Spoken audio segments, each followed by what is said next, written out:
আপনার বাড়ি মুন্সিগঞ্জ। নাম জিজ্ঞেস করবেন? আমার নাম বিচারপতি শামসুদ্দিন মানিক। মানিককে হাইকোর্টের দিনে কয়েকদিন আগে চ্যানেল আইটি বিচারপতি মানিক বাড়ি মুন্সিগঞ্জ। আপনার নাম? পিতার নাম মরহুম আব্দুল হাকিম। এই যে পালাইতেছেন কেন বলেন? কোথায় পালাইতেছি? কার বলে?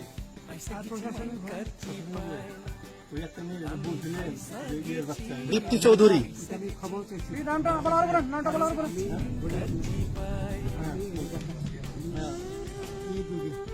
আমি তো কত রুগী নেই, মিডিয়াতে তো খুব সুন্দর। আচ্ছা আচ্ছা শোনেন,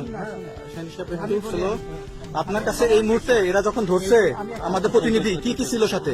আমার সাথে কি কি ছিল এটা বলেন। আমার সাথে ছিল ব্রিটিশ পাসপোর্ট, বাংলা পাসপোর্ট, টাকা,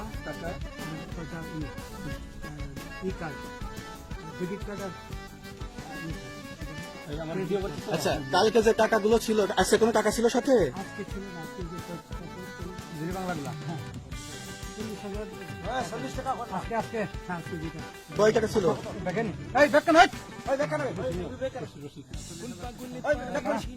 40,000 টাকা ছিল। কালকে যে দুজন টাকা নিচ্ছে ওদের কাছে কত টাকা ছিল? 60-70